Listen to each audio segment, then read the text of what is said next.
મિત્રો, તમે એપ્સ્ટીન ફાઇલ્સનું નામ જાણ્યું છે? એના વિશે કંઈક તમને માહિતી છે? એવું સાંભળવા મળ્યું છે કે અમેરિકામાં 19 તારીખના રોજ આ એપ્સ્ટીન ફાઇલ્સને લઈને એક બહુ જ મોટો ધડાકો, એક બહુ જ મોટો ખુલાસો થવાનો છે.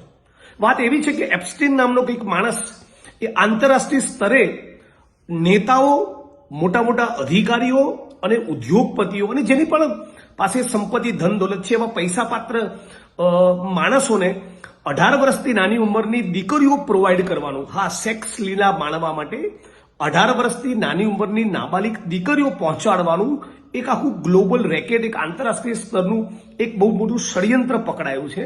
અને એમાં ભારતીય જનતા પાર્ટીના બે બહુ મોટા નેતાઓના નામ છે. એક મેમ્બર ઓફ પાર્લામેન્ટ છે અને એક બીજાનું નામ જાણી તો આખું ગુજરાત અને આખો દેશ હચમચી જવાનો એવી સંભાવનાઓ છે. કદાચ એ સંભાવનાઓના કારણે જ મહારાષ્ટ્રના પૂર્વ મુખ્યમંત્રી પૃથ્વીરાજ ચૌહાણે હમણાં ગઈકાલે એક જગ્યાએ કહ્યું કે કદાચ 19 તારીખના દિવસે નરેન્દ્ર મોદી આ દેશના પ્રધાનમંત્રી ના રહે. એક બહુ જ મોટો મેસેજ એમણે આખા દેશમાં આપ્યો છે.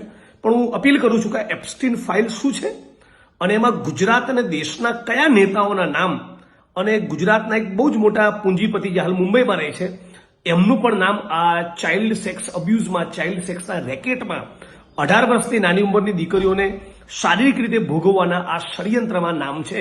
આનાથી ગુજરાત અને દેશની ગરિમાને કેવો બટ્ટો લાગશે, ગુજરાત અને દેશનું ગૌરવ કેવા કલંકિત થશે એની તમે કલ્પના કરી શકો છો. પણ 19 તારીખે એનો ખુલાસો થવાનો છે. ત્યાં સુધી આપ સૌને વિનંતી અને અપીલ કરું છું કે એપ્સ્ટીન ફાઇલ શું છે અને કયા એક બહુ મોટા નેતાનું નામ છે એના વિશે જ્યાં પણ તમને માહિતી મળે એ તમે જરા શોધવાની કોશિશ કરો. કદાચ તમારા મગજના દરવાજા પણ ખુલી જશે.